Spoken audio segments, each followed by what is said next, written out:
चलो हम एक्ट देख रहे हैं, स्पेसिफिक रिलीफ एक्ट 1963। हमने 3 एक्ट्स पढ़े हैं।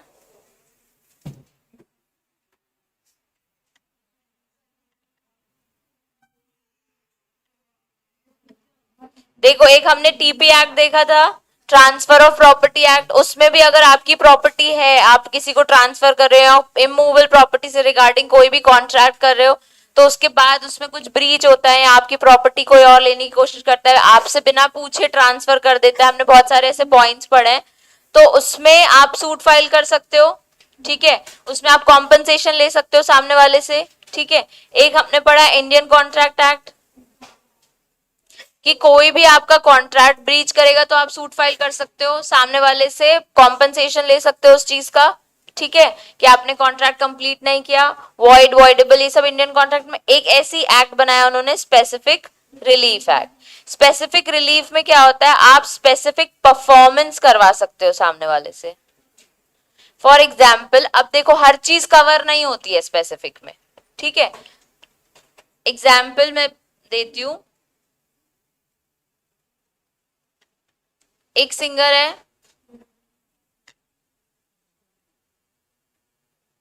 सोनू निगम। ठीक है, इसने कॉन्ट्रैक्ट किया है हर 6 मंथ्स में जबलपुर आके गुहारी घाट में गाना गाएगा। ठीक है, इन एवरी 6 मंथ्स ये प्रोग्राम होगा। क्या हो गया, मानसी लव सोनू निगम। चलो चलो, हर 6 मंथ्स में जबलपुर में उसे परफॉर्म करना है। ठीक है, अब इसने नर्मदा क्लब वालों से डील साइन करी है। अब क्या हुआ, एक 6 मंथ्स में परफॉर्म किया, मतलब जून में परफॉर्म किया, जनवरी में कॉन्ट्रैक्ट हुआ था, और फिर दिसंबर में परफॉर्म नहीं कर पाया। वो बोल रहा है मैं, मेरे लिए पॉसिबल नहीं आना। ठीक है, तो क्या आप इससे, अब आपने तो कॉन्ट्रैक्ट किया, आपने भीड़ इकट्ठा करी है, लोगों को बोला है कि नहीं हमारे आओ, क्या आप सोनू निगम से आप परफॉर्मेंस करा पाओगे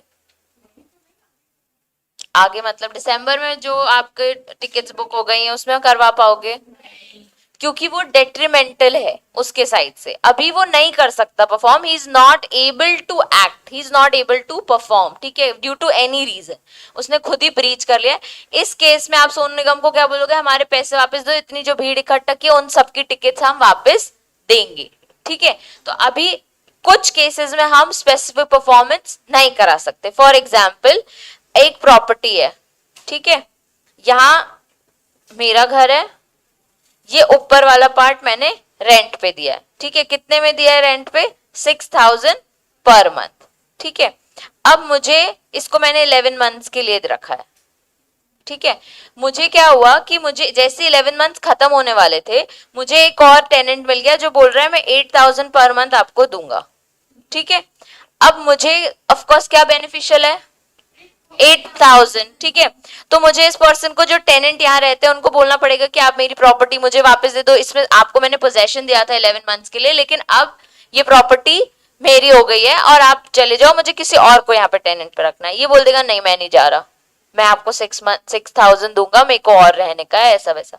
लेकिन मैं इससे स्पेसिफिक परफॉर्मेंस डिमांड कर सकती हूँ, प्रॉपर्टी की ओनरशिप मेरी है, प्लस मुझे इससे ज्यादा पैसे मिल रहे हैं। इससे मैं ये नहीं बोलूंगी चल तू मुझे कॉम्पनसेट दे दे और तू ये प्रॉपर्टी रख ले, मुझे मुझे इसके आगे लॉस हो रहा है कितने, 2,000 का, अगर तू यहाँ पे रह रहा है तो। ठीक है, तो अगर तुम्हारे यहाँ रहने से मुझे 2,000 का लॉस हो रहा है तो मैं तुमसे 2,000 रिकवर नहीं करूंगी, मुझे बेटर टेनेंट मिल रहा है जो 8,000 में रहने के लिए रेडी है, तो मैं तुमसे डिमांड कर सकती हूँ। जरूरी नहीं है कि मुझे डिमांड करनी ही चाहिए, मेरे पास स्पेसिफिक रिलीफ एक्ट के अंदर एक राइट मिल गया है कि मैं इस पर्सन से डिमांड कर सकती हूँ कि ये प्रॉपर्टी पे मेरे पोजेशन मेरे को वापस दे दो। ठीक है यार, एक सेकेंड, दिख रहा है ना सबको क्लियरली? ठीक है, सेलियंट फीचर्स में सबसे पहले बोला है कि आपको हर बार स्पेसिफिक रिलीफ ग्रांट नहीं होगी, वो डिपेंड करता है आपके नेचर ऑफ, कई बार वो चीज ही नहीं है तो आप कैसे बोलोगे कि मुझे वही गुड्स चाहिए, अब तो वो बचे ही नहीं ना, आप उसके बदले का पैसा ही मांग सकते हो।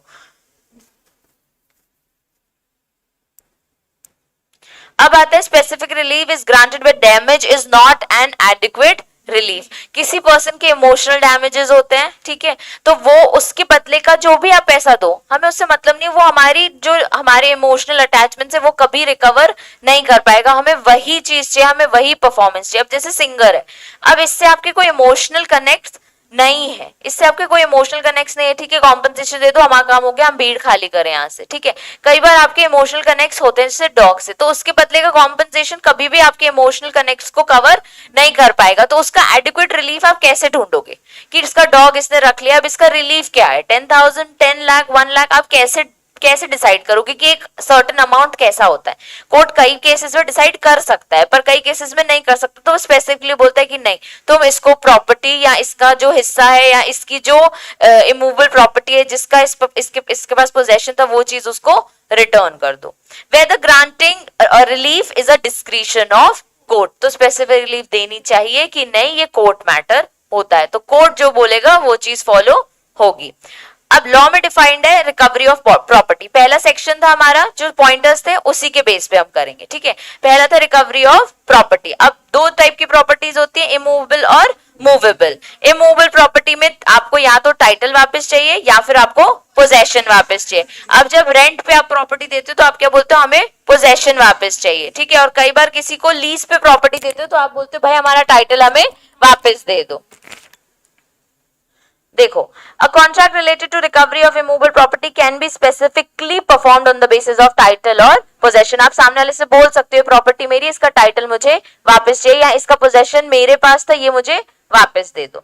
On the basis of title, अब सेक्शन 5 और 6 है, ठीक है। सेक्शन 5 में बोला person can apply for ejectment of another person from his property to get back the possession on the basis of title और ओनरशिप ऑफ द प्रॉपर्टी। और on the basis of possession में बोलता है if the person is disposed of from some property without his consent and without following proper due course of law, then he can file to recover the possession on the basis of possession। ये English में लिखा है, एक बार example देखते फिर इस line का मतलब समझते हैं। Tom owned a property which is in possession of Jerry. To get back the possession, Tom can file against the suit within 12 years of the disposition of the basis of title। Property किसकी थी, Tom की, possession किसके पास था, Jerry. तो अभी क्या हो रहा है कि वो उसको बोल रहा है कि भाई तुम मुझे इसका मेरा टाइटल मुझे वापस दे दो, तो 12 साल तक का टाइम है कि वो उससे अपना पोजेशन वापस ले सकता है। इसमें Jerry resides in the property owned by Tom, जैसे रेंटल बेसिस पे। अब वो उसके घर पे रह रहा था, ठीक है। Tom dispose of Jerry without his consent and without following the proper due course of law. Jerry can file the suit against Tom within 6 months from the dispossession of the basis of possession. अभी क्या हुआ कि possession किसके पास था, Jerry के पास। देखो ये है टॉम, ठीक है, ये उसकी एक प्रॉपर्टी है।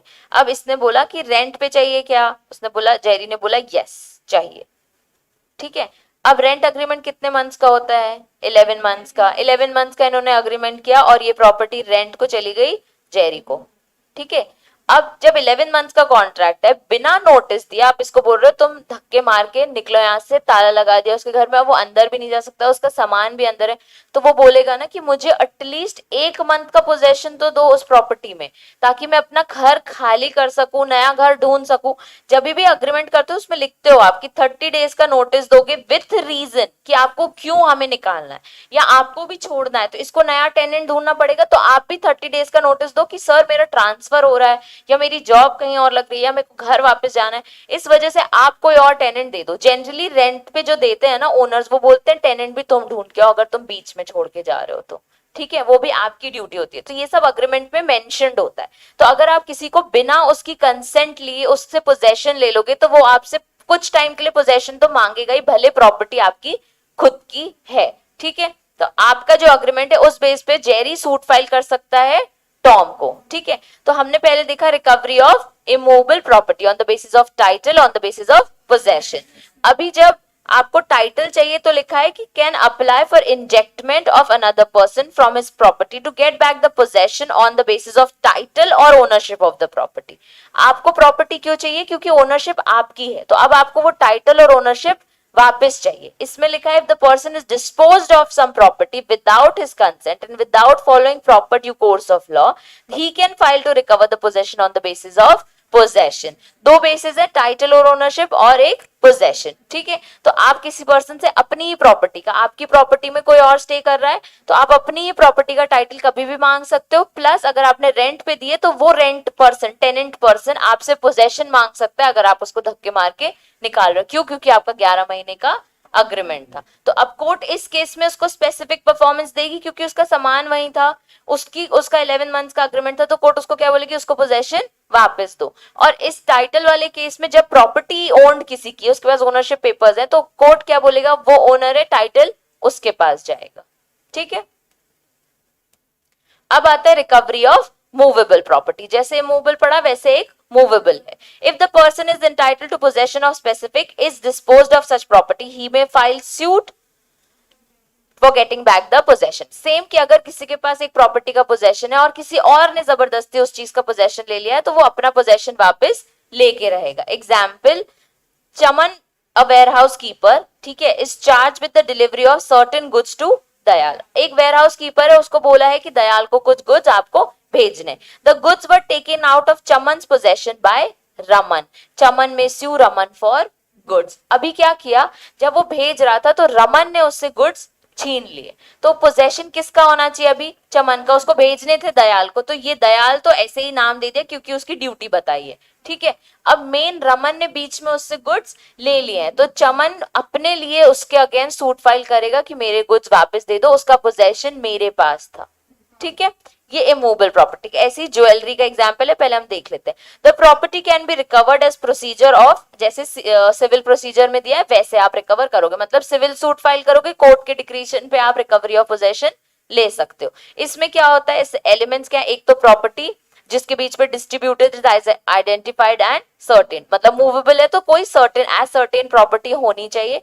Who can sue? Person entitled to immediate possession of the property. Trustee can sue for the property which was held him by in trust, और person having temporary right of possession. तीन लोग movable property के लिए हक पे लड़ सकते हैं। पहला ऑफ कोर्स जिसके पास इमीडिएट पोजेशन होना था, दूसरा ट्रस्टी, और एक जिसके पास टेम्पररी राइट हो। यहाँ वेयरहाउस कीपर के पास टेम्पररी राइट था।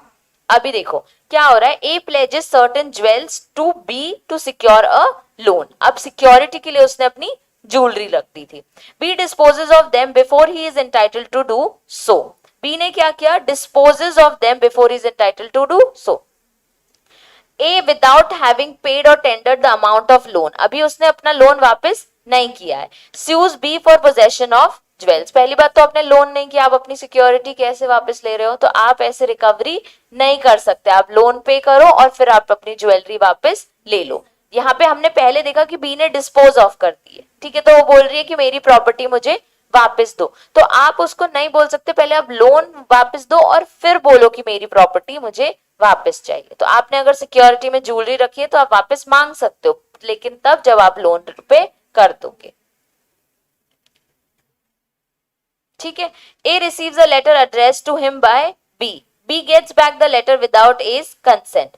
A has the right to possess back the letter as it was addressed to him. Therefore, A is entitled to recover it from B. Letter किसका था? A का था, ठीक है। अब liability of a person having possession of a property of which he is not an owner. अभी क्या बोल रहे हैं? liability of a person having possession of a property. एक पर्सन के पास पोजेशन है एक प्रॉपर्टी का, पर वो उस चीज का ओनर नहीं है, तो उसकी लायबिलिटी क्या होगी? ठीक है। A person having right of immediate possession of immovable property can file a suit against a person who has the possession of the property without having any ownership is disposed of such property he may file a suit for getting back the possession. देखो इसमें क्या बोल रहा है कि एक पहली बात जिसके पास इमीडिएट पोजेशन होना चाहिए था वो किसी अदर पर्सन के पास सूट फाइल कर सकता है जिसके पास इसका पोजेशन है, जबकि उस वो ओनर नहीं है उस प्रॉपर्टी का और उसने वहां पे डिस्पोज ऑफ कर दी है। जैसे कि इमीडिएट ओनर, इमीडिएट पोजेशन ए के पास होना चाहिए था डॉग का, क्योंकि ए का डॉग है, ठीक है। उसने बी को रखने को दिया था और बी ने क्या किया? सी को सेल कर दिया है डॉग उसका, ठीक है। तो ए बी के अगेंस्ट सूट फाइल कर सकता है कि तुम इसको नहीं बेच सकते, मेरे पास उसका इमीडिएट पोजेशन होना चाहिए था। Who can sue person entitled to immediate possession of the property, जिसके पास टाइटल एक्चुअल में आना चाहिए था वो सूट फाइल कर सकता है. Against whom can be suit filed, suit can be filed against the person having the possession without having the ownership. Condition क्या है, person against whom the suit is filed is not the owner, यानी बी owner नहीं था, but has the control over the property. The person filing the suit has the right to immediate possesses the property. मतलब कि जो ए suit file कर रहा है उसके पास राइट है, यस डॉग मेरा है, मुझे मेरा डॉग वापस चाहिए, मेरे पास इमीडिएट पोजेशन आना चाहिए. when will be the defendant compelled to deliver back the property to plaintiff? जब compensation sufficient नहीं है. उसके इमोशंस का कोई कॉम्पनसेशन बन सकता है क्या? नहीं बन सकता. When the ascertainment of damage or loss is not possible, तो पहली बार जब आप एडुकेट अमाउंट डिसाइड नहीं करो और जो भी आप पे करो उससे उसको डैमेज और लॉस कभी भी रिकवर नहीं होगा. When the possession is wrongly transferred by the from the plaintiff who is entitled to immediate possession, if the suit is filed against the person who has possession of the goods in capacity of agent or trustee. Third और fourth point में बोल रहा है कि आपने क्या किया, wrongly transfer कर दिया है. ठीक है, प्लेंटिफ यानी जो केस फाइल कर रहा है, ठीक है, तो उसने रॉन्गली अगर कोई प्रॉपर्टी, ये एक रीजन है कि रॉन्गली अगर आपने प्रॉपर्टी ट्रांसफर कर दी है तो आप गेट वापस लेने के लिए स्पेसिफिक परफॉर्मेंस ही मांगोगे कि हमें इसका कॉम्पनसेशन मत दो, गलती से आपके घर पे हमारा डॉग आ गया. ठीक है. If the suit is filed against a person who has the possession of goods in capacity of agent or trustee, अब वो ओनर तो नहीं है, in the capacity of agent और ट्रस्टी होल्ड करके बैठा था प्रॉपर्टी में, तो भी आप उसके अगेंस्ट केस फाइल कर सकते हो. अभी देखो इसके अगेंस्ट क्वेश्चन कैसे बनेगा, नहीं बन सकता, इसलिए उन्होंने बनाया नहीं. पर जस्ट बिकॉज हमको एक एक्ट है स्पेसिफिक रिलीफ एक्ट, इसलिए हम ये चीजें देख रहे हैं. जब हम पढ़ रहे हैं रिकवरी ऑफ मूवेबल और इमूवेबल प्रॉपर्टी, तो इसमें सिर्फ ये बताया है कि आप सिविल कोर्ट में जाके सिविल सूट फाइल करके आप रिकवरी कर सकते हो. अब उसमें एक्सप्लेनेशन में बस उन्होंने बताया कि ठीक है कुछ एसेंशियल एलिमेंट्स होते हैं, इसमें कौन सूट फाइल करता है, इसके अगेंस्ट कोई क्वेश्चन वो नहीं बना रहे हैं. ठीक है, इसलिए हम इसको सिर्फ समझ रहे हैं, तो तुम्हें ये सब सिर्फ रीड करके समझना है. और आई गेस क्लास में ही समझ आ रहा है कि यार टाइटल चाहिए तो ठीक है, आप ओनर हो तो आप ले सकते हो, आपको पोजेशन चाहिए, ओके आपके पास पोजेशन था, अब आप पोजेशन ले सकते हो. फिर ऐसी मूवेबल प्रॉपर्टी है, मूवेबल प्रॉपर्टी आपकी खुद की थी, किसी और पर्सन ने ले ली, अब आप उससे रिकवर कर सकते हो. बस ये बताया हुआ है. ठीक है,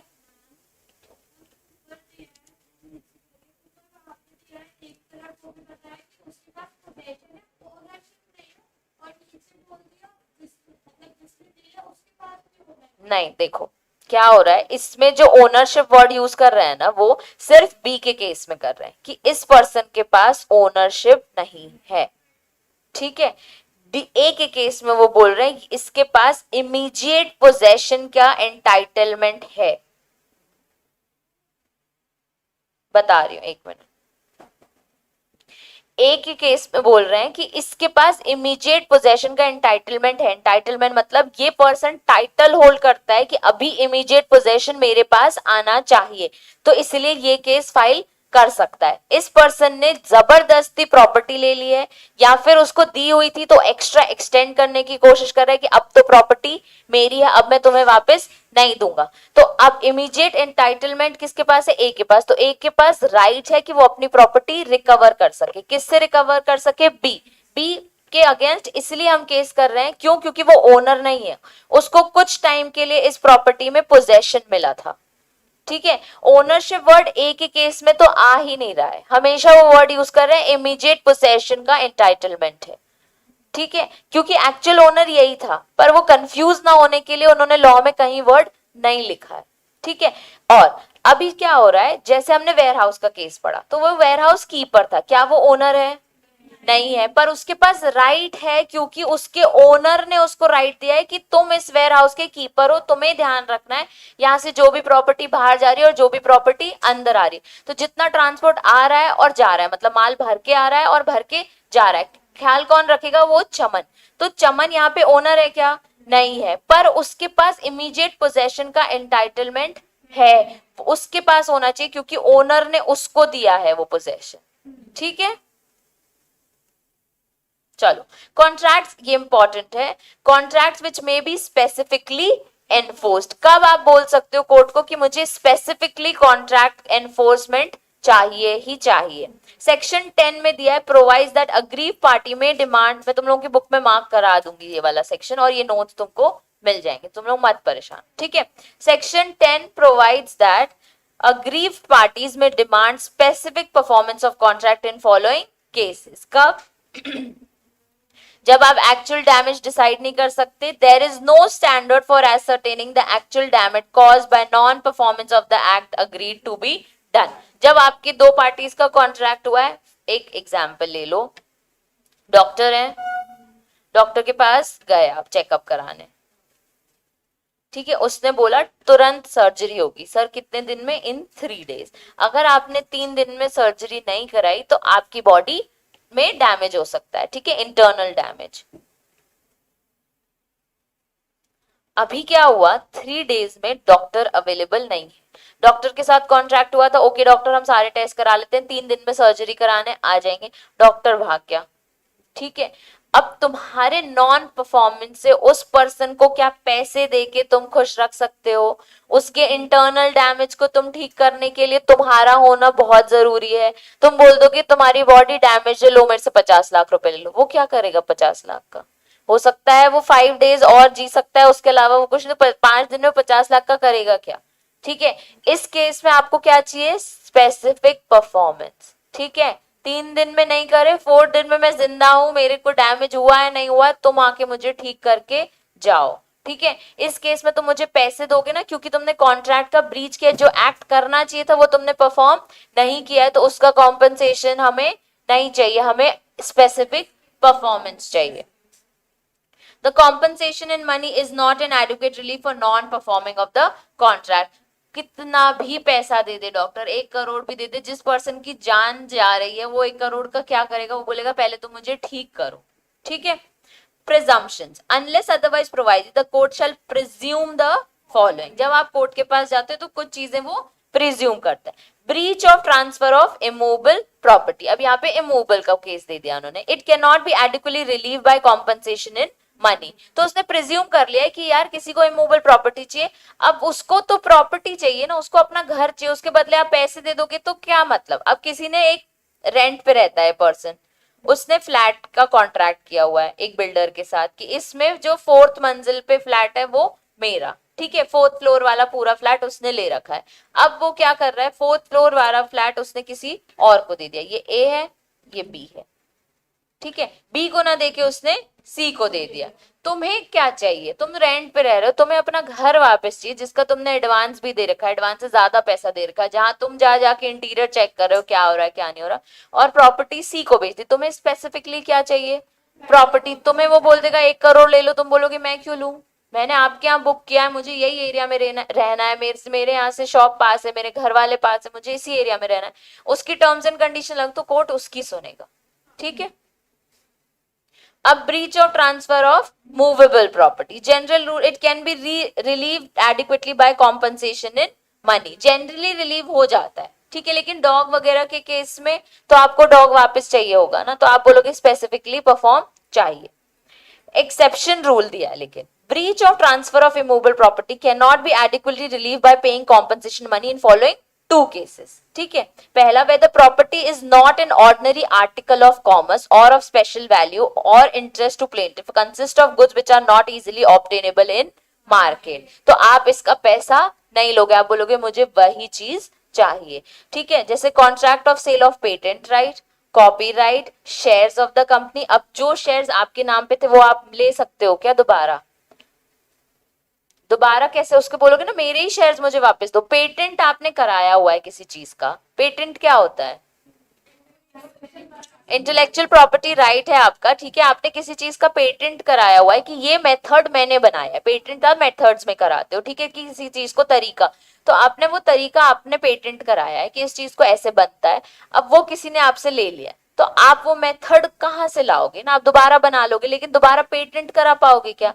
पेटेंट राइट आपका है, ठीक है। अगर वो किसी ने आपसे ले लिया है तो आप उसके लिए स्पेसिफिकली बोलोगे कि ये पेटेंट राइट मेरा है, तुम इसे मेरे से छीन नहीं सकते, तो आप प्रॉपर्टी पेटेंट के पेपर्स चेंज नहीं कर सकते, मुझे मेरे राइट्स वापस चाहिए, ठीक है। ऐसे ही केस में which are not easily available future property chattels और special value. Chattels और special value यानी कुछ properties जो आपको special value पे मिल जाती हैं. आज की डेट में properties के rights ऐसे increase हो रहे हैं. आपने किसी के साथ contract किया था और ये ना immovable property नहीं movable property है, ठीक है. तो कोई ऐसी property जो कि move हो जाती है, ठीक है, उसमें आपके पास राइट है फर्नीचर्स वगैरह जैसे, उसमें आपके पास राइट है कि आज की प्राइसिंग में इतनी है और आपने खरीद लिया.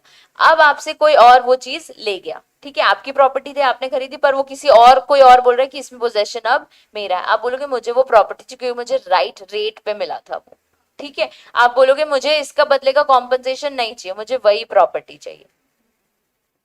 Are specifically enforceable where the property is held by the defendant as agent or trustee of the plaintiff. Example देखो, if A holds some property as an agent of B, ठीक है. अब A ने क्या किया है, A P का agent है, तो P है उसका एजेंट कौन है, A. Which A should return if not sold by the end of month. ठीक है, वो कुछ प्रॉपर्टी होल्ड करता था, अगर नहीं बिकी तो आपको किसको रिटर्न करनी है, अपने प्रिंसिपल को वापस करनी है, ठीक है. If A denies to return the movable property to B, P can request the court to grant specific performance of the contract and not the compensation form of money in spite the fact that the property involved was movable. इसका एक और example देती हूँ. क्या होता है, जैसे आपके खेत होते हैं, ठीक है, आप सिटी में रह रहे हो, विलेजेस में आपके खेत होते हैं. अब जो खेत, वह विलेज भी बड़ा ही होता है, ठीक है, वहां तो लोग पैदल वगैरह चल लेते हैं. खेत वगैरह चेक करने के लिए जाने के लिए आपने एक पर्सन रखा है, उसको बाइक दी है एक मस्त सी कि ये बाइक लो, मेरे सारे खेत जाके रोज चेक करना, ठीक है, सब पे नजर रखना, सारे फार्मर्स पे, और जितना कुछ माल तुम अपनी बाइक पे रख सकते हो उतना माल उनके घर तक पहुंचा देना. ये पर्सन ने बोला ओके, कितने पैसे दोगे, मैं तुम्हें बाइक भी दे रहा हूं और प्लस 10,000 रुपए, ठीक है, बाइक तुम्हें यूज करनी ओनली फॉर दिस पर्पस. उसको कहीं और से जॉब ऑफर आ गया, ठीक है, उसने ये जॉब छोड़ दी, उसको बाइक वापस देनी पड़ेगी, ठीक है. तो ये इमूवेबल प्रॉपर्टी, ये मूवेबल प्रॉपर्टी जो कि ओनर की थी उन सारे फार्म्स की, तो वो उससे स्पेसिफिकली बोलेगा मुझे इसका पैसा नहीं चाहिए, मैं तो खुद केपेबल हूं उसको हर महीने 10,000 देने के लिए, मुझे मेरी बाइक वापस चाहिए, क्योंकि अब मैं दूसरा पर्सन रखूंगा तो मैं दूसरे के लिए बाइक थोड़ी करूँ दूंगा, मैं उसको भी बाइक दूंगा ना, यही वाली. तो आप स्पेसिफिकली कोर्ट में बोलोगे मुझे इसका एनफोर्समेंट चाहिए, मुझे बाइक चाहिए, ठीक है. अब इसमें एक और एग्जाम्पल दिया है, mister Moody and mister Foody, ठीक है. Mister Moody entered into a contract for selling his agriculture land to mister Foody. Mister Moody और मिस्टर फूडी के बीच में कॉन्ट्रैक्ट है, वो अपना एग्रीकल्चर लैंड उसको सेल करेंगे. The sale deed was executed, mister Foody paid the full consideration to mister Moody. अभी ये इमूवेबल प्रॉपर्टी का केस है. अभी क्या हुआ, सेल डीड आ गई, उसने बोल दिया फुल कंसिडरेशन भी ले लो. Mister Moody change his plan to sell the, वो फूडी को नहीं दे रहा. Mister Foody filed a suit against mister Moody and demanded the specific performance. Mister Moody pleaded that he will compensate for the damage and refund the money, but mister Foody demanded the specific performance. Decide क्या होगा, specific. क्यों, sale deed execute हो गई थी, उस person ने full consideration दे दिया था. आप ये नहीं, ऐसे तो कितने केसेस हो सकते हैं ना कि अब तुम्हें नहीं बेचनी, अब हमें इसे बेच. सेल डीड एग्जीक्यूट हो गई है, फुल कंसिडरेशन हो गया, वो पर्सन उस चीज की प्रॉपर्टी को लेने का हक रखता है थ्रू स्पेसिफिक परफॉर्मेंस एक्ट, ठीक है.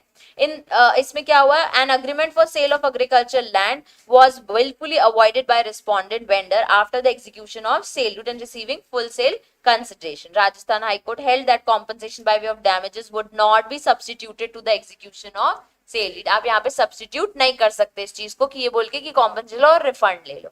The court directed the respondent to enforce the specific performance of the agreement. जो agreement में लिखा है वो करो. तुमने agreement में लिखा था पैसा लोगे और property दोगे, तो चुपचाप property दे दो, क्योंकि तुमने पैसा भी ले लिया है. उसके बदले का compensation कभी भी एक relief नहीं हो सकता, ठीक है.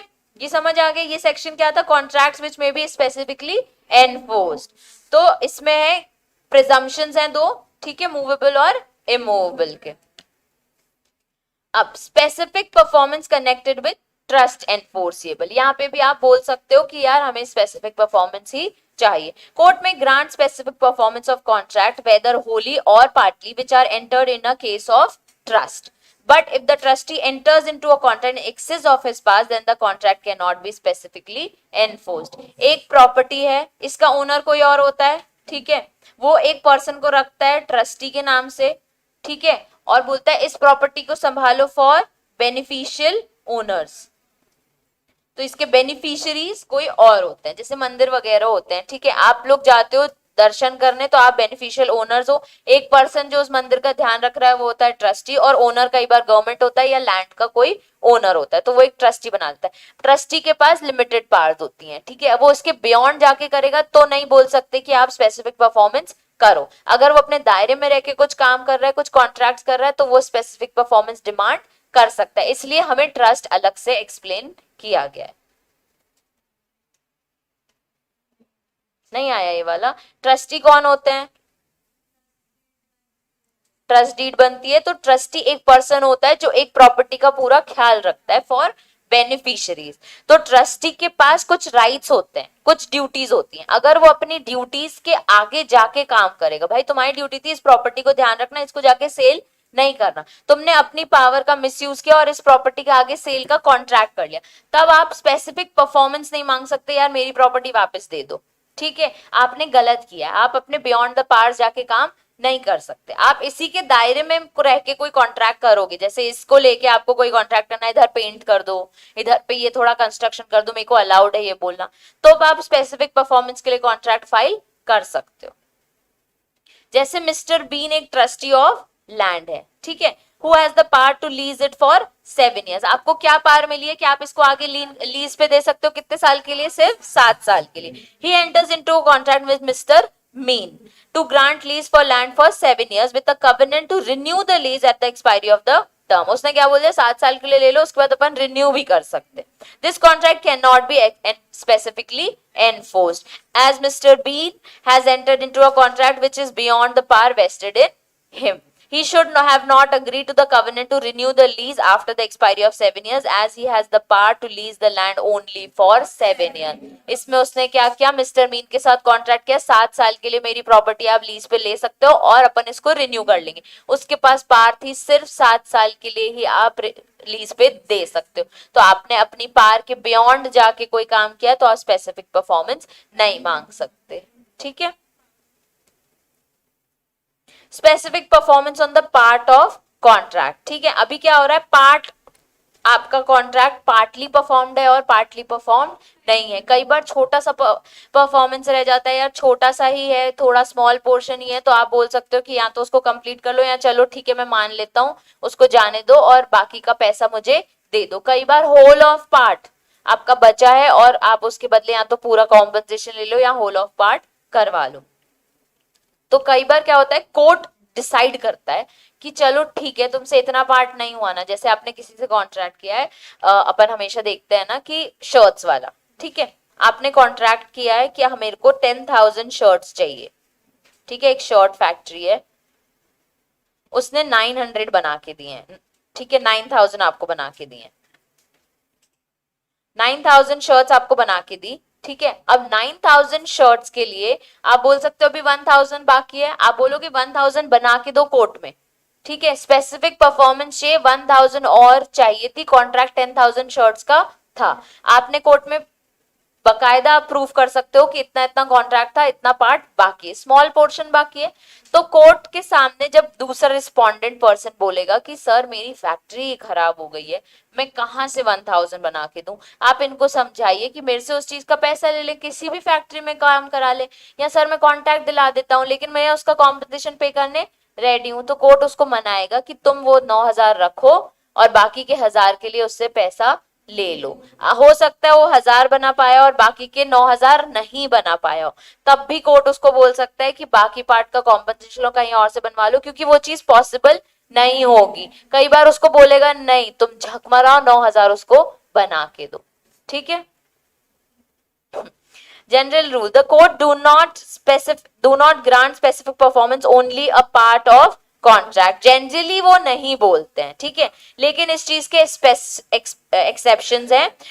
द कोर्ट में grant specific only a part of contract in following cases, जब आपका ओनली स्मॉल पोर्शन बचा है और जब आपका कंसिडरेशन पार्ट ऑफ होल बचा है। ठीक है, अब where a party to a contract is unable to perform the whole of his of part, but the part which must be left unperformed is only a small proportion to the whole on value and admits of the compensation in money. अभी क्या हो रहा है, पहली बात तो वो पूरा परफॉर्म कर ही नहीं पाता, उसकी इतनी छोटी फैक्ट्री थी, वो 10,000 का कॉन्ट्रैक्ट ले भी कैसे रहा है, वो कर ही नहीं पाता, पर उसने ले लिया और छोटा सा अमाउंट है जो बचा है लेफ्ट अनपरफॉर्म, ठीक है, और उसका कॉम्पनसेशन भी वो एडमिट कर रहा है कि मैं दे दूंगा। द कोर्ट में at the suit of the either party direct the specific performance of that part which can be performed and award compensation money for his part which can not be performed. उसको बोल देगा तुम बाकी का पैसा ले लो, ठीक है। द एसेंशियल्स क्या है, the part unperformed is only small portion to the whole part, compensation money is admitted by the parties for the unperformed part, either two parties can file the suit for demanding the performance। वो उसको बोल देगा कि मैं मतलब compensation में ready हूं, या वो बोल देगा मैं compensation देने रेडी हूं, ठीक है। ए कॉन्ट्रैक्ट टू, ये तुमको ऐसे ही देखो सेम क्वेश्चन आता है, A contract to sell B a pieces of land consisting of 100 bighas, on measuring it turn out कितने हैं वो 19 बिगास, मतलब पता है ना प्रॉपर्टी का वो इतना इतना मेजरमेंट्स होते हैं, ठीक है, एकड़।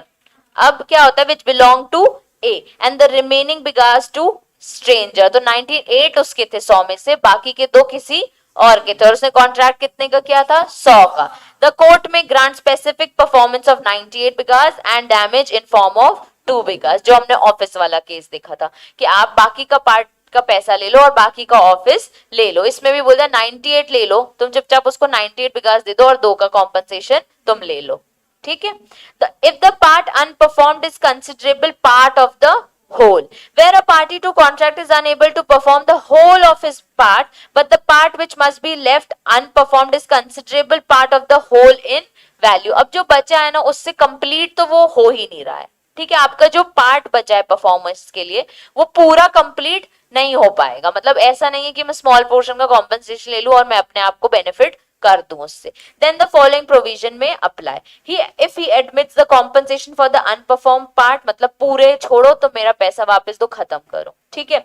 ही can not demand specific performance, क्योंकि वो कॉम्पनसेशन ले रहा है। He forgoes the compensation entirely for the unperformed part, वो बोल रहा है मुझे कॉम्पनसेशन चाहिए नहीं, तो वो डिमांड कर सकता है specific performance for the part which can be performed in its entirely. इसमें देखो दो चीजें ध्यान से समझना, जब वो बोल रहा है कि ठीक है जितना भी अनपरफॉर्म्ड है उसका कॉम्पनसेशन दे दो, थोड़ा सा किया है ना, ठीक है, बाकी का पैसा दे दो, तो तुम स्पेसिफिक परफॉर्मेंस नहीं बोलोगे। दूसरे केस में क्या हो रहा है, पूरा बचा है, आप बोल रहे कॉम्पनसेशन नहीं चाहिए, तो आप डिमांड क्या करोगे, जितना तुम परफॉर्म कर सकते हो ना उतना परफॉर्म कर दो। तुम ये डिमांड नहीं कर रहे हो कि होल परफॉर्म करो, क्योंकि वो तो पॉसिबल ही नहीं है, तभी तो आप कोर्ट आए हो ना। आप बोल रहे हो जितना परफॉर्म कर सकते हो उतना परफॉर्म कर दो, ठीक है। Essential, the part unperformed is considerable portion of the whole part. The party who failed to perform cannot demand specific performance in this case, क्योंकि हम सिर्फ ये बोल सकते हैं कि जितना परफॉर्म कर सकते हो उतना कर दो, ठीक है, आप पूरे का परफॉर्मेंस नहीं मांग पाओगे। A contract to sell B a piece of land consisting of 100 bighas for 1 lakh, ठीक है। अब यहाँ पे पैसे की बात आ गई कि कितने में दोगे 1 लाख रुपीस में। It turns out only 50 bighas of land belongs to A, बाद में कितना बचा उसके पास, कितने है 50 है। अब बाकी के 50 होल का पार्ट तो है ना, ठीक है, इसमें स्मॉल पोर्शन नहीं है, होल ऑफ द का पार्ट है बाकी का 50, ठीक है। B bighas are substantial part of contract. A cannot demand specific performance of contract, but B can demand specific performance to get back 50 bigas from A by paying full consideration, that is 1 lakh। अगर वो 1 लाख पे कर देगा तो वो बोलेगा मुझे नहीं पता, मुझे 50 बिगास भी तुम लाके दो, चलो 90 लाके दो, ठीक है। But if he demands compensation of 50 bigas, he cannot demand specific performance of other 50 bigas। अभी क्या हो रहा है ना, इसके नीचे देखो सेपरेट और इंडिपेंडेंट पार्ट है, आप सेपरेट भी नहीं कर पा रहे हो, इसका हम यहाँ पे समझते, देखो क्या हो रहा है, ए और बी है, ठीक है। ऊपर वाला तो समझ आ गया ना 98 वाला, इसने क्या बोला 100 बिगास आपको मैं दूंगा, इसके बदले आप क्या दोगे 1 लाख रुपीस, ठीक है, लाइन टू लाइन समझते। It turns out only 50 bighas of land belongs to A, इसके पास एक्चुअल में कितने हैं 50, ठीक है। फिर 50 bighas are the substantial part of the contract. अब जो बाकी के 50 है, जैसे ये है, बाकी का जो 50 है वो भी तो सब्सटेंशियल पार्ट है, इंपॉर्टेंट पार्ट है। एक सेकेंड,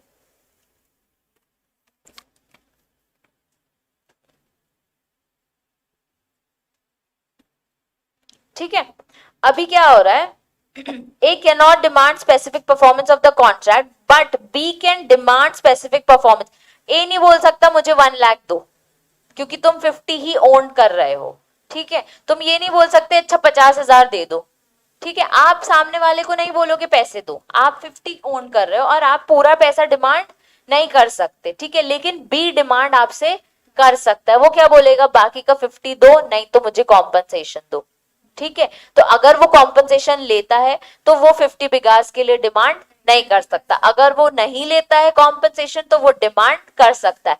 अब उसको वो 50 बिगास कैसे मिलेंगे, क्या होगा उसका, वो कोर्ट के डिस्क्रिप्शन पे आएगा, ठीक है। वो कोर्ट डिसाइड करेगा कि ये बाकी का 50 उसको कैसे मिलेगा, क्योंकि उसने डिमांड की स्पेसिफिक परफॉर्मेंस की। और अगर वो कॉम्पनसेशन डिमांड करेगा तो इसका कितना कॉम्पनसेशन उसको मिलना चाहिए वो भी कोर्ट डिसाइड करेगा, ठीक है। स्मॉल पोर्शन के केस में कोर्ट ने क्या बोल दिया, कर दो और तुम चुपचाप ले लो। इतना सब्सटैंशियल पार्ट जो इंपॉर्टेंट पार्ट है उसका, उसके केस में उसने दूसरे वाले को मतलब प्लेंटिव को राइट दे दिया, या तो तुम पूरा स्पेसिफिक परफॉर्मेंस डिमांड करो या compensation.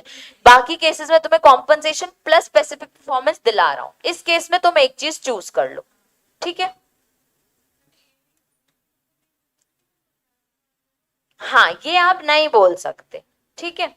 Separate or independent part, where a part of contract which can and ought to be performed stand on a separate and independent footing from another part of the same contract which cannot or ought, अच्छा इसकी English देखो बहुत अजीब सी, where a part of contract which can and ought to be performed, एक contract जब perform हो सकता है, stand on separate and independent footing from another part. अब दो पार्ट में अगर आप कॉन्ट्रैक्ट डिवाइड करो तो एक पार्ट ऐसा है जो आपका स्टैंड और सेपरेटली परफॉर्म हो सकता है, ठीक है, on the same of the contract. अब जैसे ये दो कॉन्ट्रैक्ट हैं, इस लाइन का पूरा मतलब है ये पार्ट परफॉर्म हो सकता है, stand and separate and independent है, और इसी का अदर पार्ट है जो आप परफॉर्म नहीं कर सकते, ठीक है।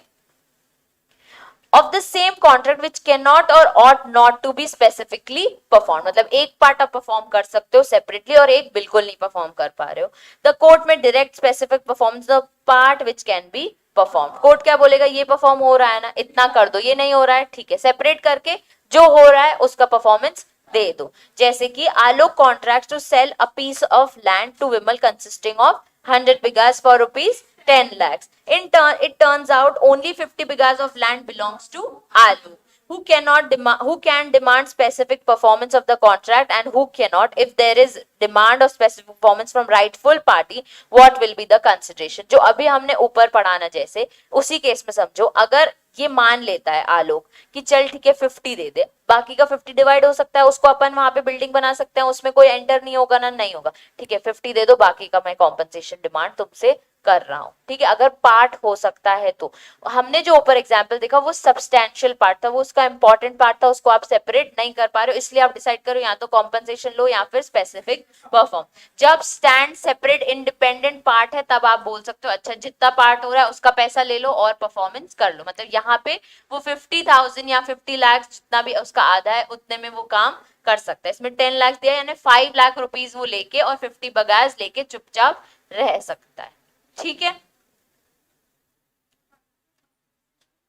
बाकी का कंपनसेशन क्यों, मतलब आप इसको 50 लाख को 51 लाख कर लो, आप पूरा 10 लाख तो नहीं लोगे ना, क्योंकि 50 बिगास तो आपको नहीं मिल रहा है, तो आपको जो डैमेज हुआ है उसका आपको लेना है, तो आप डिमांड कर सकते हो। नीचे सेम एग्जाम्पल दिया, उसका आंसर भी वो स्मॉल पोर्शन वाला ही है जो हमने अभी पढ़ा, ठीक है। Contract which can not be specifically enforced, ये भी एक इंपॉर्टेंट है। अब कौन से कॉन्ट्रैक्ट जो स्पेसिफिकली एनफोर्स नहीं हो सकते, section 14 lays down the contract which cannot be specifically enforced, where a party to contract has obtained substituted performance of the contract in accordance with provision of section 20। अभी क्या हुआ है कि आपने ऑलरेडी बोल दिया कि अच्छा तुम ये नहीं कर सकते ना, चलो ये कर दो, आपने ऑलरेडी एक सब्सटीट्यूटेड कॉन्ट्रैक्ट कर रखा है कि ये परफॉर्म कर लो, अगर ये नहीं हो रहा है तब आप स्पेसिफिक एनफोर्समेंट के लिए नहीं जाओगे। क्यों, क्योंकि आपने मान लिया था कि अगर ये, जैसे आपने 4th फ्लोर पे फ्लैट बुक किया है, ठीक है, अब आपको 4th फ्लोर के लिए वो मना कर रहा है, आपने अग्री कर लिया, चलो 4th नहीं दे रहे हो ना 5th दे दो, ठीक है, 5th के लिए आप अग्री कर चुके हो, आप ऑलरेडी एक सब्स्टिट्यूटेड कॉन्ट्रैक्ट कर चुके हो और उससे एनफोर्समेंट करा रहे हो, भैया जो जो काम फोर्थ पे होता है वो फिफ्थ पे कर दो, मैं मान रहा हूँ, उसने बोला ठीक है मैं कर दे रहा हूँ, उसके पैसे मैं आपको नहीं दूंगा, आपको एक्स्ट्रा काम लग रहा है, एक्स्ट्रा लेबर लग रही है, मैं उसके पैसे नहीं दूंगा, उसने बोला ठीक है सर मैं मान रहा हूँ। अब आप बाद में जाके कोर्ट में बोलोगे नहीं मुझे तो फोर्थ फ्लोर ही चाहिए, स्पेसिफिक परफॉर्मेंस चाहिए, आप तब एनफोर्समेंट के लिए नहीं जा सकते। ठीक है। अ contract which requires court supervision of performance, कई बार क्या होता है ना, आपने अगर स्पेसिफिक परफॉर्मेंस डिमांड किए, उसमें आपको कोर्ट की जरूरत है कि बार बार आके देखिए स्पेसिफिक परफॉर्मेंस हो रहा है कि नहीं हो रहा है, तो ऐसे कॉन्ट्रैक्ट को स्पेसिफिकली परफॉर्मेंस वो नहीं देते। ठीक है। The nature of contract is such that court can not enforce specific performance, अभी जैसे सिंगर वाला केस, ठीक है, अब उसमें पॉसिबल ही नहीं है तो आप कैसे मांगोगे ना, वो पॉसिबल ही नहीं हो पा रहा है, तो कोर्ट यहाँ पे स्पेसिफिक परफॉर्मेंस जब खुद ही देख पा रहा है कि नहीं हो सकता तब वो नहीं देगा। ठीक है। अ contract which requires personal qualification और वॉयलेशन ऑफ पार्टीज, अब सोनू निगम से कॉन्ट्रैक्ट किया है, उसकी पर्सनल क्वालिफिकेशंस क्या है, ही इज अ सिंगर, तो क्या आप किसी और भी आदमी को खड़ा कर सकते हो क्या कि यार ये गा देगा, कोई बात नहीं, उसकी पर्सनल क्वालिफिकेशन है कि वो सिंगर है, तो वो क्वालिफिकेशन ही पूरी नहीं होंगी। जैसे डॉक्टर के केस में कि कोई और आके उसकी सर्जरी कर सकता है क्या, नहीं कर सकता, वो डॉक्टर है ही नहीं, तो कैसे करोगे स्पेसिफिक परफॉर्मेंस, तो कोई और को आप नहीं खड़ा सकते क्योंकि उसकी पर्सनल क्वालिफिकेशंस होनी चाहिए, वो डॉक्टर ही था उस एंटायर सिटी में जो इस चीज की सर्जरी करता है, आपको कहीं और सिटी से कोई पर्सन बुला के स्पेसिफिक परफॉर्मेंस कराना पड़ेगा, तो आप किसी और से ऐसे कॉन्ट्रैक्ट थोड़ी करा सकते हो, वो पर्सन की पर्सनल क्वालिफिकेशन थी, वो सर्जन था, अब वो अवेलेबल नहीं है, तो आप स्पेसिफिकली एनफोर्समेंट के लिए उससे डिमांड नहीं कर सकते, उसके लीगल हायर्स थोड़ी आएंगे परफॉर्मेंस करने, सर्जरी करने। A contract which is in its nature of determinable contract, वही जैसे सिंगर के केस में, भाई अब वो मना कर रहा है मैं करूंगा ही नहीं, क्या कर लोगे, मैं आऊंगा ही नहीं, पैसे ले लो मुझसे, वो इतना बड़ा आदमी है, वो बोल रहा है कि मेरे से पैसे ले लो, अब उसकी ही डिटर्मिनेशन नहीं देख रही है उस काम को करने के लिए, तो आप कैसे बोलोगे कि स्पेसिफिक परफॉर्मेंस आके करो। ऐसी एक a court which requires court supervision for performance में ले लो प्रॉपर्टी वाले केस में, जब आपने कोई बिल्डिंग का कॉन्ट्रैक्ट किया है, रेरा वाले केस में हमने देखा है कि भाई इसका कंप्लीशन होना चाहिए प्रॉपरली, अब तो रेरा एक्ट आ गया, 1963 में रेरा एक्ट नहीं था, तो तब अब कोर्ट को सुपरवाइज करना पड़ता, प्रॉपर्टी बन रही है नहीं बन रही है, तब वो स्पेसिफिक एनफोर्समेंट नहीं देता था, अब रेरा आ गया है तो आपको रेरा के अंडर वो specific enforcement completion certificate occupancy certificates मिलने लग गए। ठीक है। तो अब कौन कौन से पॉइंट्स है जब आप स्पेसिफिकली एनफोर्समेंट के लिए डिमांड नहीं कर सकते, वेरी इंपॉर्टेंट, सब्स्टिट्यूशन, दूसरा सुपरविजन ऑफ कोर्ट चाहिए आपको परफॉर्मेंस के लिए, तीसरा जब कोर्ट ने बोल दिया कि नहीं एनफोर्स हो सकता, ठीक है, फिर जब पर्सनल क्वालिफिकेशन रिक्वायरमेंट हो और जब it is nature of detrimental, जैसे miss Geet entered into a contract to sing at a restaurant of mister Jeet every Saturday evening for 10 consecutive Saturdays. After the third Saturday, Miss Geet get refused to sing. Mr.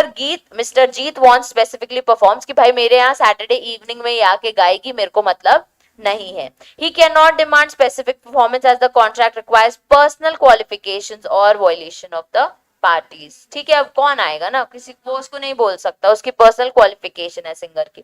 जैसे ए और B और become a partner, ए और B क्या बन गए, partner बन गए। The contract is not specifying duration of the propose partnership, मतलब उन्होंने पार्टनरशिप एट विल बनाई है कि हमें नहीं पता ड्यूरेशन क्या रहेगी। Later A refuse to enter into a contract, अभी क्या ए बोल रहा है मेरे को नहीं आना तुम्हारे साथ कॉन्ट्रैक्ट में। Is the specific performance possible, will your answer be different if the अगर वो ड्यूरेशन ऑफ पार्टनरशिप उसमें डिसाइड होता, यस तब डिफरेंट होता, क्योंकि ड्यूरेशन था इतने टाइम तक हम पार्टनर्स रहेंगे। The contract can not be specifically enforce since either A and B might at once dissolve the partnership, therefore it is determinable contract, क्योंकि ए ने डिसाइड कर लिया मुझे नहीं करना, तो अब पार्टनरशिप तो डिसॉल्व हो गई ना, हमने देखा है कि उसने बोल दिया मुझे रिटायर होना है, मुझे रिमूव होना है पार्टनरशिप से। If the agreement specified that 5 साल का रहेगा, it is not determinable and can be enforce. तो अभी क्या होगा, 5 साल के लिए डिसाइडेड, तब वो बोल सकता है भाई देखो अग्रीमेंट में लिखा है 5 साल तक पार्टनरशिप में रहना है, तो ये पर्सन छोड़ने की बातें नहीं करेगा। चलो, हु में ऑब्टेन स्पेसिफिक परफॉर्मेंस, ये तो हमें पता है, कोर्ट का सुपरविजन। यार देखो कुछ परफॉर्मेंस ऐसे होती है जहां पे कोर्ट को आके देखना पड़ता है कि परफॉर्मेंस हो रहा है कि नहीं हो रहा है। जैसे आपके 1 2 3 4 डुप्लेक्सेस आपने बुक किए थे, ठीक है, 4 में से 2 आपके थे, 2 किसी और के थे। अभी क्या हुआ कि आपने कुछ कंस्ट्रक्शन यहाँ पे स्पेसिफिकली कहा था करवाने को, ठीक है, अब वो कंस्ट्रक्शन उन्होंने नहीं कराया। आप कोर्ट के पास गए कि यार हमें स्पेसिफिकली कहा था यहाँ पे हमें स्टेयरकेस चाहिए, यहाँ पे हमें डोर चाहिए, ठीक है। अब यहाँ पे कोर्ट को आके देखना पड़ेगा ना कि सही में वो कंस्ट्रक्शन कर रहा है, करवा रहा है कि नहीं करवा रहा है। 1963 की बात है, आज की डेट में तो कोर्ट एविडेंसेस सामने मंगाता है कि तुम ये करवा लो। जज खुद बोल देता है 5 साल का टाइम है, मेरे को आके दिखा देना कि तुमने ये करवा लिया है। तो अब तो टीवी वगैरह में आप एविडेंसेस दिखा देते हो, सर ये मेरी प्रॉपर्टी है, ये मेरा पूरा प्रेजेंटेशन है। हर जगह कोर्ट में ये सब चीजें अब आ गई। अब तो आपकी सारी हियरिंग्स भी ऑनलाइन होती है, तो आप वहीं बिल्डिंग में बैठ के देखो सर हो गया है कंस्ट्रक्शन, देख लीजिए।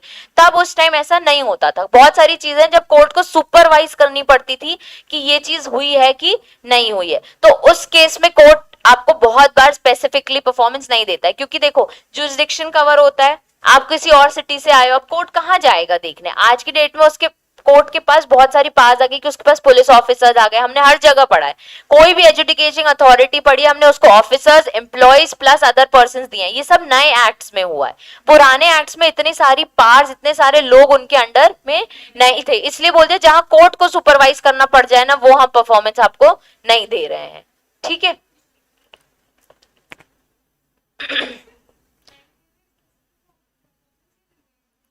कोर्ट के केस में यार उन्होंने, जैसे अब तुम लोग को हर केस में लग रहा होगा यार अगर डॉगी है, डॉगी उसने नहीं दिया तो ये कैसे प्रूव करोगे, वहीं की वहीं कॉन्ट्रैक्ट हो जाता है।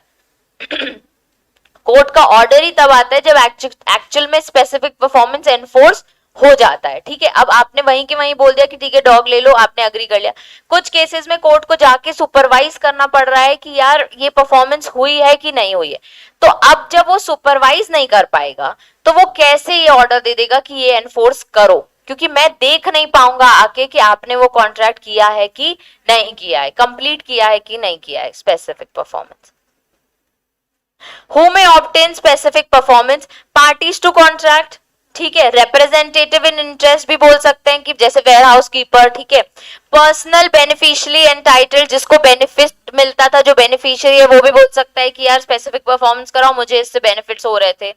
रिमाइंडर मैन मतलब फैमिली मेंबर्स में जो बचे कुछ लोग हैं वो भी बोल सकते हैं स्पेसिफिक परफॉर्मेंस मुझे कराना है। एक होता है reversion, a person who has reversionary interest, मतलब अगर स्पेसिफिक परफॉर्मेंस होगा तो रिवर्जन इंटरेस्ट हमने टीपी एक्ट में पढ़ा है, उस पर्सन को आके मिलता, इसलिए वो बोल सकता है कि इस चीज का स्पेसिफिक परफॉर्मेंस। अच्छा, हर जगह हमने इंडियन कॉन्ट्रैक्ट और टीपी एक्ट में बार बार specific relief, specific performance word पढ़े थे, इसलिए ये दो एक्ट्स इस एक्ट से रिलेटेड है, टीपी एक्ट और इंडियन कॉन्ट्रैक्ट एक्ट।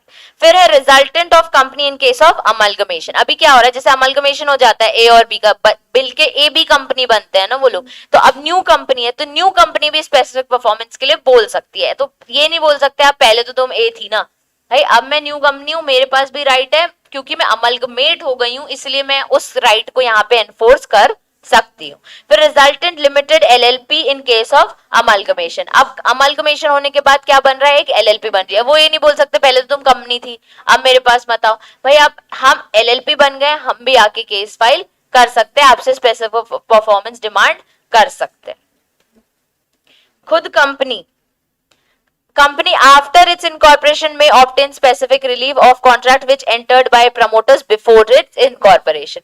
जब आप अभी तो इनकॉर्पोरेट हुई नहीं है कंपनी, उसके पहले आपके प्रिलिमिनरी एक्सपेंसेस होते हैं, ठीक है। प्रिलिमिनरी एक्सपेंसेस क्या होते हैं कि कंपनी 10 लोगों से कॉन्ट्रैक्ट करती है, मेरी कंपनी बना के दे दो, गवर्नमेंट फीस देती है। अब तो वो कंपनी बन गई, अब जब वो बन गई तो अपने वो प्रीवियस एक्ट्स में जब वो प्रपोज्ड कंपनी थी, प्रपोज टू बी इनकॉर्पोरेटेड थी, यही लाइन लिखते हैं। जैसे कोई कंपनी बनी नहीं होती है तो अपन यही लिखते हैं प्रपोज टू बी इनकॉर्पोरेटेड। उस केस में आप जाके बोल सकते हो अब मैं बन गई हूं, अब मैं उस कंपनी के पहले वाले कॉन्ट्रैक्ट्स के केसेस आपसे स्पेसिफिकली परफॉर्मेंस मांगती हूँ, ठीक है। Specific performance can not B enforced against whom। एक बात, जिसकी कोई गलती नहीं है, जिसका कोई लेना देना नहीं, उसके अगेंस्ट आप कभी मांग सकते हो क्या कि क्या स्पेसिफिकली आपको परफॉर्मेंस करवानी है। Person who has obtain substituted performance, हमने ऊपर देखा जिसने ऑलरेडी एक सब्स्टिट्यूटेड परफॉर्मेंस में अग्री किया है, क्या उसके अगेंस्ट आप जाके दोबारा बोल सकते हो कि अब हमारा कॉन्ट्रैक्ट परफॉर्म करो? नहीं बोल सकते। Person who has became incapable of performing, क्या उसको बोल सकते हो कि हमारा कॉन्ट्रैक्ट अब पूरा स्पेसिफिकली परफॉर्म करो? नहीं। Person who has himself failed to perform his part of contract, जब आप खुद ही अपना पार्ट नहीं परफॉर्म कर पाए तो उसको क्यों? जैसे लोन और ज्वेलरी वाला, आपने खुद ने लोन नहीं दिया और सामने वाले से बोल रहे हो मेरी ज्वेलरी आप डिस्पोज ऑफ नहीं कर सकते, ठीक है। A person who violates any essential term of the contract on his part, if he himself has violated sub condition, he has no right to demand specific performance. Contract में कोई बात लिखी थी, वो चीज आपने खुद ने वायलेट कर दी, तो आप सामने वाले को मत बोलो कि तुमने भी एक राइट अफेक्ट किया है। A person who varies any essential term of contract in wrongful manner, varies मतलब आपने चेंज कर दिए कॉन्ट्रैक्ट की टर्म्स रॉन्गफुल मैनर में, बिना किसी को बताए। A person who has act fraudulently, तब आप स्पेसिफिक परफॉर्मेंस खुद भी डिमांड नहीं कर सकते। A person who fails to prove that he has performed his part or always has been ready or willing to perform essential terms of a contract which are to be performed by him। अभी क्या हुआ, ए और B ने contract करना है, अब ए proof ही नहीं कर पा रहा है कि सर मैंने अपना पार्ट परफॉर्म कर दिया या मैं रेडी हूं अपना पार्ट परफॉर्म करने के लिए, इसको आप बोलो ये परफॉर्म करे, पहले तुम प्रूफ करो, फिर उसको बोलो कि स्पेसिफिक परफॉर्मेंस मुझे इससे चाहिए। तो जब आप ही प्रूफ नहीं कर पा रहे हो तो आप स्पेसिफिकली परफॉर्मेंस नहीं डिमांड कर सकते, ठीक है। तो सब्स्टिट्यूटेड इनकेपेबल है जब पर्सन, आप ही फेल हो गए अपना कॉन्ट्रैक्ट परफॉर्म करने के लिए, टर्म्स एंड कंडीशन आपने चेंज कर दी, फ्रॉडलेंट मैनर में एक्ट कर रहे हो, कोई टर्म्स एंड कंडीशन आप ही फुलफिल नहीं कर पा रहे और लास्ट प्रूफ नहीं कर पा रहे। इसमें बहुत इजीली दिया हुआ है। A person against whom contract may be specifically performed, बार बार वही चीज है और हेडिंग थोड़ी सी अलग है। देखो इसमें क्या लिखा है, person against whom may be specifically perform, और इसके ऊपर था performance can not B enforced against whom, ठीक है, दो तीन चीजें अलग अलग दी है। Specific performance of a contract में बी एनफोर्स्ड अगेंस्ट, अब किसी और पर्सन, कोई और पार्टी टू कॉन्ट्रैक्ट को बोलोगे कि भाई स्पेसिफिक परफॉर्मेंस करो, पहले हमने देखा कौन डिमांड कर सकता है, तो party of contract he demand कर सकता है, उसके लीगल आयर्स, रिमाइंडर्स, रिविजन, ये सब, ठीक है। Any other person claiming under him by the title arising subsequently to contract except a transferee for value who has paid his money in good faith and without notice of the original of contract. इसमें क्या बोल रहा है कि एक person जो claim कर रहा है कि इसमें मेरा भी टाइटल है, ठीक है, तो उसके अगेंस्ट भी आप बोल सकते हो तुम्हारा टाइटल कहां से आया, पहले मैं बताऊंगा मेरा टाइटल था, तुम क्लेम नहीं कर सकते, तब आप बोल सकते हो स्पेसिफिक परफॉर्मेंस टाइटल मेरा है, ठीक है। लेकिन अगर किसी पर्सन ने ट्रांसफर, यानी अगर आपने एक प्रॉपर्टी किसी को ट्रांसफर कर दी, उसने गुड फेथ में, आप ये हमने पढ़ा है, उसने गुड फेथ में आपसे प्रॉपर्टी ली है, आपको कंसिडरेशन दिया है, तब आप नहीं बोल सकते मुझे मेरी प्रॉपर्टी वापस चाहिए। देखो ए है, बी है, ठीक है, प्रॉपर्टी किसकी है, ए की, इसने एस्टोप्ड करके प्रॉपर्टी किसको दे दी है, सी को, तो इसने इसको यहां सेल कर दी प्रॉपर्टी, इसको नहीं पता था प्रॉपर्टी बी की नहीं है, उसने क्या किया, झूठ बोला, एस्टोप्ड किया कि प्रॉपर्टी मेरी है। इसने गुड फेथ में, तुम लोग ने ये आंसर भी लिखा है, गुड फेथ में प्रॉपर्टी ले ली, ठीक है, इसका कंसिडरेशन भी पूरा दे दिया, तो क्या सी के पास राइट, अब ए बोल सकता है स्पेसिफिक परफॉर्मेंस करो, यस बोल सकता है, लेकिन वो सी के अगेंस्ट जाएगा तो सी बोलेगा मैंने तो गुड फेथ में प्रॉपर्टी ली है, मेरे अगेंस्ट आप ये सब केस मत फाइल करो, कोर्ट के डिस्क्रिशन पे रहेगा। उस केस में भी ऐसा था, कोर्ट ने डिसाइड करना था कि भैया ये प्रॉपर्टी एक्चुअल में किसकी है, इस पर्सन ने ले ली है तो इस पर्सन की प्रॉपर्टी हो जाएगी, बी या तो इसको कॉम्पनसेट करे या कोई और प्रॉपर्टी ला के दे, वो स्पेसिफिक परफॉर्मेंस नहीं आप डिमांड कर सकते क्योंकि आपने यहाँ पे सी को दे दिया, तो आप कोई और प्रॉपर्टी डिमांड कर लो स्पेसिफिक परफॉर्मेंस, या फिर आप कॉम्पनसेशन डिमांड कर लो, ठीक है। जब किसी और पर्सन को आपने गुड फेथ में प्रॉपर्टी दे दी है, मतलब उसने ले ली गुड फेथ में और कंसिडरेशन भी दे दिया, तो उसके अगेंस्ट स्पेसिफिक परफॉर्मेंस आप डिमांड नहीं कर सकते। अगर सी को पता था कि ये चोरी छुपे इसकी प्रॉपर्टी सी को ट्रांसफर करने की कोशिश कर रहा है, तो क्या ये स्पेसिफिक परफॉर्मेंस डिमांड कर सकते हैं, यस कर सकते हैं।